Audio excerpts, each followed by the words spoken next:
Welcome to Learn English with Ease and Grace.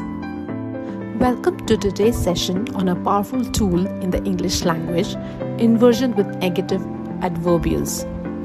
This structure is the secret to adding drama, emphasis, and a high level of formality to your writing and speech. First, let's define it. In a standard English sentence, the subject almost always leads the way. For example, he had never seen such a mess. But in an inverted sentence, we flip the secret. The auxiliary verb jumps in front of the subject, giving us, never had he seen such a mess. Now, why bother changing the order? It's all about the impact. By moving the negative word to the very front, we immediately grab the listener's attention. It makes the statement feel more urgent, dramatic, or formal.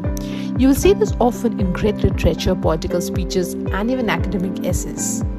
Not just any word can trigger this change. We look for negative adverbials.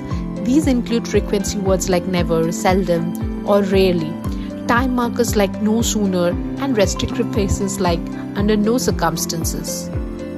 Let's look at a practical example using not only.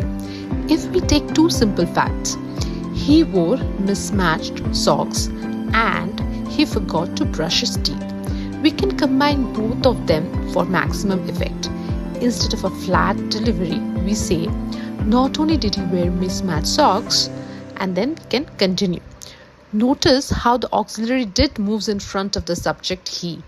It adds a sense of surprise to the narrative. And if you like formulas, here is the blueprint. Start with your negative adverbial, follow immediately with the auxiliary verb, then the subject, and finally the main verb. Think of it like forming a question but ending it with a full stop. But what happens if there is no auxiliary verb like have or will? Just like when we ask questions in the present or past simple, we bring in the dummy auxiliary, do, does, or did. She rarely visits home becomes rarely does she visit home. Two of the most common uses involve things happening one after another.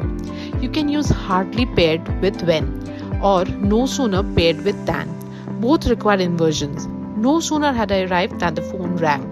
It is a sophisticated way to describe a fast-paced sequence of events. Then there are the warnings. Phrases like under no circumstances or on no account are used for strict prohibitions. Using inversion here makes the rule sound absolute and unbreakable. For example, under no circumstances should you leave. It sounds much more official than just saying don't leave. As you see on the scale, inversion drastically shifts the tone of your communication.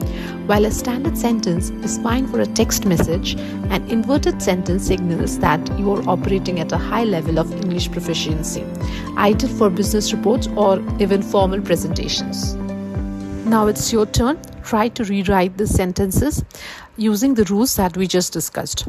Remember, move the negative to the front, find the auxiliary, and flip it with the subject.